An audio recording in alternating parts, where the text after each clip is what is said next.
besoin d'un moment de paix, d'amour pour t'encourager.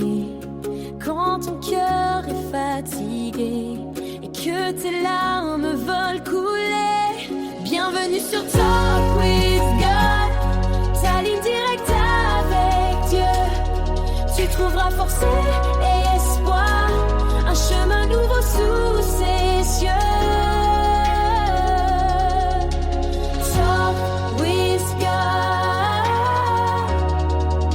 un chemin vers la paix.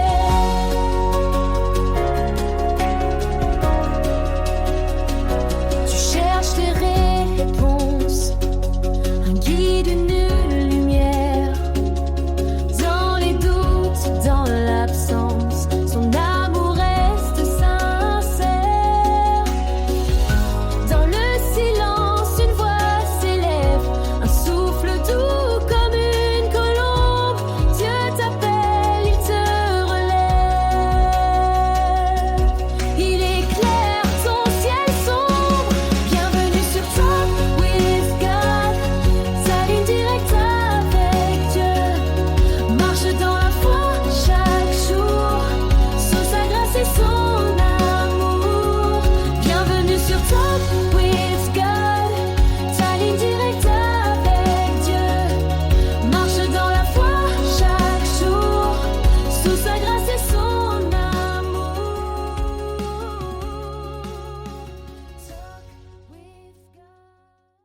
Hello, hello! Bonjour et bienvenue sur Talk with God, ma ligne directe et sécurisée pour parler avec Dieu le Père. Je suis heureuse de vous retrouver pour ce 4e épisode qui s'intitule « Pourquoi Dieu garde parfois le silence ?» Depuis plusieurs semaines, nous parlons de la prière. Nous avons découvert que Dieu nous invite à lui parler comme un Père, qu'il répond toujours à nos prières, mais pas forcément de la manière dont nous l'imaginons. Pourtant, il arrive que nous traversions des saisons où une question s'impose à nous. Pourquoi Dieu semble-t-il silencieux? Peut-être traverses-tu cette saison aujourd'hui, tu as prié, tu attends, tu cries vers Dieu et tu as l'impression que rien ne bouge. Tu te demandes même parfois si Dieu t'entend encore. Si c'est ton cas, j'aimerais te dire une chose dès le début de cet épisode. Tu n'es pas le premier à ressentir cela. Même les plus grands hommes de Dieu sont passés par ces vallées. Et c'est précisément ce que nous allons découvrir ensemble dans le psaume 22.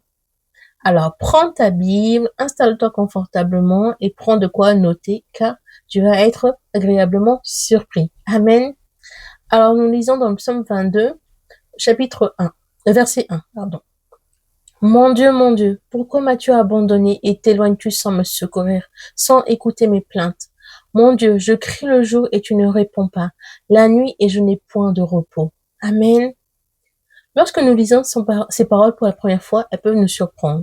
On pourrait presque croire qu'elles ont été prononcées par quelqu'un qui a perdu la foi. Et pourtant, ces mots viennent de David, un homme que la Bible appelle l'homme selon le cœur de Dieu. Cela nous enseigne déjà une première vérité très importante. Amen. Premièrement, Dieu accueille nos cris. David ne cache pas sa souffrance, il ne cherche pas à faire semblant d'aller bien, il ne met pas un masque spirituel pour donner l'impression que tout est sous contrôle, il ne récite pas une belle prière pour paraître fort devant Dieu, au contraire. Il ouvre son cœur avec une sincérité désarmante. Il exprime sa douleur, son incompréhension, son découragement, son sentiment d'abandon. Il ose dire à Dieu ce que beaucoup n'oseraient jamais prononcer à voix haute. Mon Dieu, pourquoi? Et c'est ce qui est remarquable. Amen. Alléluia. Et ce qui est bien, c'est que dans la Bible, ce passage n'a pas été censuré. Ça a été retranscrit exactement comme David l'a exprimé. Amen. Et c'est là où, en fait, on se rend compte que Dieu, en fait, il nous veut vrai, il nous veut sincère. Amen. Il nous veut tel que nous sommes, avec nos questionnements, avec nos larmes, avec nos peurs, avec nos déceptions et surtout avec nos silences. Alléluia. Il n'y a rien dans ton cœur que Dieu ignore déjà. Alors pourquoi chercher à lui cacher ce qu'il connaît parfaitement? Nous pensons parfois que pour prier, il faut avoir les bons mots, le bon temps ou une foi inébranlable. Mais la Bible nous montre tout le contraire. David ne cache pas ses émotions et Dieu continue à l'appeler l'homme selon mon cœur. Cela nous enseigne que la foi n'est pas l'absence de souffrance. La foi n'est pas le fait de ne jamais douter ou de ne jamais pleurer. La foi, c'est choisir de continuer à se tourner vers Dieu, même lorsque notre cœur est brisé. Alléluia. Alors remarque une chose. David ne s'éloigne pas de Dieu avec ses questions. Il apporte ses questions à Dieu. Il dépose devant lui à nu. Il se met à nu devant l'Éternel Dieu Tout-Puissant. Amen. Et cela fait toute la différence. Lorsque nous souffrons, nous avons souvent deux choix. Nous éloigner de Dieu ou courir vers lui. Par exemple, Adam et Ève, quand ils ont péché, ils se sont éloignés de la présence de Dieu. Tout comme Caïn, quand il a tué son frère Abel, il s'est éloigné de la présence de Dieu. Amen. Et parfois, c'est mieux de courir vers Dieu. Et c'est ce que David a fait. David a choisi de courir vers son Dieu Tout-Puissant. Il ne comprend pas tout, mais il continue de lui parler. C'est cela une foi qui est authentique. Dieu n'est pas intimidé par nos émotions. Non. Nos larmes ne le mettent pas mal à l'aise. Nos pourquoi ne le surprennent pas. Pourquoi? Parce qu'il connaît tout, en fait. Il connaît toutes choses. Il est un père qui accueille ses enfants, même lorsqu'ils arrivent avec un cœur en morceaux. Et je crois que c'est un encouragement pour chacun de nous aujourd'hui. Alléluia. Peut-être que tu n'as plus les mots pour prier. Peut-être que ta seule prière ressemble à un soupir ou à des larmes. Sache que Dieu les entend aussi. Comme l'écrit David dans le psaume 34, verset 19, l'Éternel est près de ceux qui ont le cœur brisé et il sauve ceux qui ont l'esprit dans l'abattement. Alors n'attends pas d'aller mieux pour venir à Dieu. Viens à lui maintenant tel que tu es, avec ton cœur tel qu'il est. Amen. Car Dieu préfère une prière sincère prononcée au milieu de larmes qu'un discours religieux qui ne reflète pas la réalité de notre cœur. Amen. Alléluia. Alors sois sincère, sois vrai devant Dieu. Amen. Parce que le silence de Dieu n'est pas son absence. David poursuit en disant, dans Psaume 22, verset 2, « Je crie le jour et tu ne réponds pas, la nuit et je n'ai point de repos. » Ces paroles sont profondément humaines. Qui n'a jamais vécu cela? Alléluia. Continue de prier, d'attendre, continue d'espérer et avoir l'impression que le ciel reste fermé. Peut-être que toi aussi tu traverses une saison où tu te demandes, Seigneur, où es-tu? Est-ce que tu m'entends encore? Pourquoi gardes-tu le silence? Rappelons-nous encore que le silence de Dieu ne signifie jamais son absence. Il y a une différence entre ne pas entendre Dieu et être abandonné de Dieu. Lorsque nous traversons une épreuve, nos émotions prennent parfois toute la place. La peur parle à notre place, la douleur parle, le découragement parle, et ces voix finissent par nous murmurer. Dieu t'a oublié. Il ne voit pas ce que tu traverses. Il n'agit plus. Tu es seul. Tu es abandonné. Mais ces voix ne sont pas la vérité. La vérité se trouve dans la parole de Dieu. Et la Bible nous rappelle que Dieu a promis, je ne te délaisserai point, je ne t'abandonnerai pas. Selon Hébreux 13, verset 5. Remarquons. David dit qu'il a l'impression que Dieu est loin, mais il continue pourtant de l'appeler mon Dieu. Malgré son incompréhension, il ne rompt pas la relation. Il continue de s'adresser à celui qu'il connaît, et c'est une leçon qui est précieuse pour nous. La foi ne consiste pas toujours à ressentir la présence de Dieu. La foi consiste à croire en sa présence, même lorsque nos émotions ne le perçoivent plus. Car Dieu ne cesse jamais d'être Dieu. Il est fidèle quand nous doutons. Il est présent quand nous nous sentons seuls. Il agit même lorsque nous ne voyons encore aucun changement. Bien souvent, nous aimerions que Dieu nous donne des explications.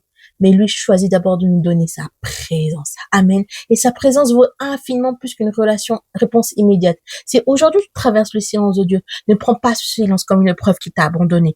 Continue de lui parler. Continue de lui faire confiance. Parce que Dieu qui semble silencieux est souvent celui qui travaille le plus profondément dans des domaines que nos yeux ne peuvent pas encore voir. Et un jour, avec le recul, tu réaliseras qu'il était à tes côtés à chaque étape. Même lorsque tu avais l'impression de marcher seul. Est-ce que cela t'est déjà arrivé? Pour ma part, oui, plein de fois. C'est quand je vois le récit, je dis, ah oui, donc le Seigneur travaillait en silence pour moi. Amen. Dieu ne nous abandonne jamais. Et il faut aussi choisir de se souvenir de la fidélité de Dieu. Amen. À partir du verset 3, quelque chose commence à changer dans le discours de David. Il déclare, pourtant tu es le Saint, tu es siège au milieu des louanges d'Israël. Et toi, en toi se confier en toi se confier nos pères, il se confiait et il est délivré. Psaume 22, versets 3 à 5. Remarque bien ce qui se passe. Les circonstances de David n'ont pas changé. Ses ennemis sont toujours là. Sa douleur est toujours réelle. Il n'a pas encore reçu la réponse qu'il attend. Et pourtant, quelque chose change. Ce n'est pas sa situation qui change en premier, c'est son regard. David fait un choix. Il décide de détourner un instant ses yeux de son problème pour les tourner vers la fidélité de Dieu. Il se souvient de ce que Dieu a déjà fait. Il pense à l'histoire de son peuple, à Abraham, à Isaac, à Jacob, à Moïse et toutes ces générations qui ont crié vers Dieu et qui ont vu sa main agir. En se rappelant la fidélité de Dieu dans le passé, David retrouve de l'espérance pour le présent. Et je crois que nous avons aussi besoin de cultiver cette mémoire spirituelle. Amen. Parce que dans les moments difficiles, nous avons facilement tendance à oublier tout ce que Dieu a déjà accompli. Nous regardons ce qui nous manque, mais nous oublions tout ce qu'il nous a déjà donné. Nous regardons la porte qui reste fermée, mais nous oublions toutes celles qu'il a déjà ouvertes. Nous regardons la prière qui n'a pas encore reçu de réponse, mais nous oublions toutes ceux auxquels Dieu a déjà répondu. Amen. Et c'est pour ça que j'aime bien cette chanson qui dit Compte les bienfaits de Dieu, mets-les tous devant tes yeux, tu verras en l'adorant combien le nombre en est grand. Amen. Donc si tu connais cette chanson, elle est merveilleuse, n'est-ce pas? Alors c'est pourquoi il est bon de temps en temps de faire une pause et de se poser cette simple question. Comment Dieu m'a-t-il déjà été fidèle dans ma vie? Alléluia. Peut-être t'a-t-il soutenu dans une période où tu pensais ne jamais t'en sortir? Peut-être t'a-t-il ouvert une porte inattendue? Peut-être t'a-t-il donné la paix au milieu d'une tempête? Peut-être t'a-t-il relevé alors que tu n'avais plus de force? Ces souvenirs deviennent des pierres de témoignage qui fortifient notre foi. Ils nous rappellent que si Dieu a été fidèle hier, il le sera encore aujourd'hui. Comme il est écrit dans Hébreux 13, verset 8, Jésus-Christ est le même hier, aujourd'hui et éternellement. Alléluia! Son caractère ne change pas, son amour ne change jamais et sa fidélité encore moins. Alors même si aujourd'hui tu ne comprends pas encore ce que Dieu est en train de faire, souviens-toi de ce qu'il a déjà fait. La mémoire de la fidélité de Dieu nourrit l'espérance pour l'avenir. Et parfois, avant même que notre situation ne change, le simple fait de nous rappeler qu'il est Dieu suffit à redonner la force à notre cœur. Amen. Deuxièmement, Jésus connaît ses sentiments. Amen. Il y a quelque chose de profondément bouleversant dans ce psaume. Plus de 1000 ans après que David ait écrit ces paroles, un autre homme les prononce. Cet homme, c'est Jésus. Alors qu'il est suspendu à la croix, il s'écrie, mon Dieu, pourquoi m'as-tu abandonné? Dans Matthieu 27, verset 46. Ce n'est pas un hasard. Jésus reprend volontairement les premiers mots du psaume 22. En les prononçant, il ne montre pas seulement l'intensité de sa souffrance, il révèle aussi que ce psaume annonçait prophétiquement ce qu'il allait vivre. Waouh, c'est puissant, n'est-ce pas? À la croix, Jésus connaît la douleur dans toute sa profondeur. Il connaît la souffrance physique, il connaît le rejet, il connaît la trahison, il connaît la solitude, il connaît les moqueries, il connaît les larmes et il connaît même ce sentiment terrible d'abandon que tant d'hommes et de femmes éprouvent au cours de leur vie. Voilà pourquoi lorsque nous souffrons, nous ne nous adressons pas à Dieu. Voilà pourquoi lorsque nous souffrons, nous ne nous adressons pas à un Dieu qui ignore notre douleur. Non, il connaît toutes choses. Nous prions un sauveur qui l'a traversé. Il sait ce que c'est que d'être incomplet. Il sait ce que c'est que de pleurer. Il sait ce que c'est que de porter un fardeau immense. Alléluia. Et dans Hébreux 4, verset 15, il est écrit, car nous n'avons pas un souverain sacrificateur qui ne puisse compatir nos faiblesses. Au contraire, il a été tenté comme nous en toutes choses, sans commettre de péché. Oh, c'est tellement puissant ce verset-là. Amen. Quel réconfort de savoir que Jésus comprend parfaitement ce que nous vivons. Il ne minimise jamais notre souffrance. Il marche avec nous au milieu de nos épreuves. Et ce qui est encore plus beau, c'est que le psaume 22 ne s'arrête pas au cri de détresse. Il s'achève dans la victoire, dans la louange et dans l'espérance. De la même manière, la croix n'a pas été la fin de l'histoire de Jésus. 3 jours plus tard, il y a eu la résurrection. Cela nous rappelle une vérité essentielle. Dieu est capable de faire naître l'espérance là où tout semblait perdu. Amen. Alors si aujourd'hui tu traverses une vallée, souviens-toi de ceci. Jésus ne regarde pas de loin, il marche avec toi. Il comprend tes larmes parce qu'il a lui-même pleuré. Il comprend tes blessures parce que lui, il a même souffert. Et parce qu'il est ressuscité, tu peux avoir cette assurance. La souffrance n'a jamais le dernier mot entre les mains de Dieu. Amen. C'est pourquoi nous pouvons nous approcher de lui avec confiance. Et sache que nous ne prions pas un Dieu lointain. Nous prions un Sauveur qui est entré dans notre souffrance afin de nous conduire vers l'espérance. Alléluia, alléluia, amen. Et troisièmement, le psaume 22 ne se termine pas dans les larmes. Non, ce qui est magnifique avec ce psaume, c'est que les premiers versets ne racontent pas toute l'histoire. Lorsque nous sommes au début du psaume 22, nous entendons le cri d'un homme qui est brisé, qui est meurtri, un homme qui souffre, qui ne comprend pas et qui cherche Dieu au milieu de son épreuve. Mais si nous continuons notre lecture, nous découvrons qu'un changement s'opère. Progressivement, la plainte laisse place à la confiance. La confiance ouvre le chemin à l'espérance et finalement l'espérance éclate en louange. David commence son psaume en demandant pourquoi, mais il le termine en proclamant la grandeur et la fidélité de Dieu. Amen. Qu'est-ce qui a changé? Dieu n'a pas forcément transformé immédiatement ses circonstances. En revanche, Dieu a transformé son regard. David comprenait que même lorsqu'il avait l'impression d'être seul, Dieu était toujours présent. Il découvre que Dieu ne l'a jamais abandonné. Les derniers versets du psaume annoncent même que les générations futures parleront de la fidélité de Dieu et de ce qu'il a accompli. Amen. Quelle espérance pour chacun de nous. Parce que nous aussi, nous avons parfois tendance à croire que le chapitre que nous sommes en train de vivre est toute notre histoire. Lorsque nous souffrons, nous pensons facilement que tout est terminé, que rien ne changera, que cette saison durera toujours. Mais Dieu est l'auteur de notre histoire. Et un auteur ne s'arrête pas au milieu d'un livre. Non, il écrit jusqu'à la dernière page et même jusqu'à la dernière ligne. Peut-être qu'aujourd'hui, tu te trouves dans les premiers versets du psaume 22, tu cries, tu attends, tu te poses des questions. Mais cela ne signifie pas que ton histoire est terminée. Ne confonds pas un chapitre difficile avec la fin du livre. Amen. Retiens cela. Dieu est encore à l'œuvre, même lorsque tu ne le vois pas, même lorsque tu ne le ressens pas, même lorsque tu ne comprends pas. Laisse-le écrire la suite, car notre Dieu est capable de transformer les larmes en témoignages, les blessures en source de consolation pour d'autres et les saisons d'attente en témoignage de sa fidélité. C'est exactement ce que nous révèle le psaume 22. Il commence dans la douleur, il se termine dans l'adoration. Et c'est souvent ainsi que Dieu agit dans nos vies. Il ne promet pas que nous reconnaîtrons jamais les vallées, mais il promet que qu'il les traversera avec nous jusqu'à nous conduire de l'autre côté. Amen. Alors si aujourd'hui tu te reconnais dans le cri de David, garde cette vérité dans ton cœur. Dieu n'a pas fini d'écrire ton histoire. Le dernier mot n'appartient ni à la souffrance, ni au silence, ni au découragement. Le dernier mot appartient toujours à Dieu. Et je t'invite à lire et à méditer le psaume 23. Amen. L'Éternel est mon berger. De rien je ne manquerai. Et même quand tu traverseras la vallée de l'ombre de la mort, Dieu sera toujours avec toi. Sa houlette et son bâton t'accompagneront. Amen. Alors vraiment prends le temps de le méditer. Alléluia. Oh Dieu, tu es vraiment merveilleux. Merveilleux pour tous tes bienfaits. Alléluia. Alors si ce soir, ou ce matin, ou cet après-midi, peu importe le temps que tu as pris pour écouter cet épisode, tu ne connais pas encore le Seigneur.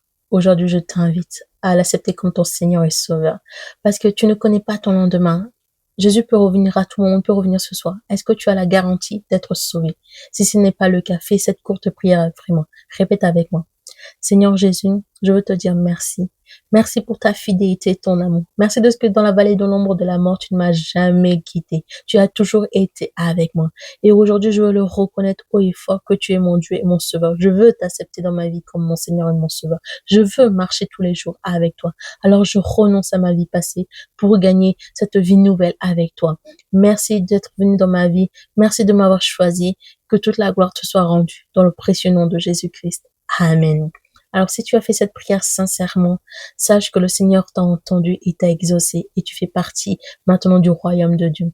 Et je t'invite aussi vivement à te rapprocher d'une assemblée chrétienne dans laquelle le Seigneur t'orientera pour pouvoir grandir dans ta foi. Amen. Et procure-toi aussi une Bible. Tu verras que tu découvriras des secrets que tu n'imaginais même pas. Amen. Amen, amen. Alléluia. Alors, merci d'avoir passé ce moment avec moi sur Talk with God. J'espère que cet épisode t'a rappelé une vérité essentielle. Dieu n'a pas peur de tes questions, de tes larmes ou de tes silences. Tu peux venir à lui tel que tu es. Si aujourd'hui tu traverses une saison où Dieu semble silencieux, ne laisse pas ce silence te faire croire qu'il est absent. Continue de lui parler, continue de lui faire confiance. Même lorsque tu ne comprends pas encore, alléluia, sache que Dieu est au courant de toutes choses et qu'il était avec toi. Amen. Alors, si cet épisode a encouragé ton cœur, je t'invite à le partager avec une personne qui traverse peut-être une épreuve. Il pourrait être le message d'espérance dont elle a besoin aujourd'hui. Si ce n'est pas encore fait, abonne-toi à la chaîne et active la cloche pour ne manquer aucun épisode. Amen. Je te redonne rendez-vous samedi prochain à 11h pour un nouveau temps dans la présence de Dieu. Et j'aimerais te laisser avec cette pensée. Ne confonds jamais le silence de Dieu avec son absence. Même lorsque tu ne vois rien bouger, Dieu continue d'agir. Il est fidèle à ses promesses. Il n'abandonne jamais ceux qui mettent leur confiance en lui. Amen. À très bientôt sur Talk with God, ta ligne directe et sécurisée pour parler avec Dieu le Père. Des bisous. Bye bye.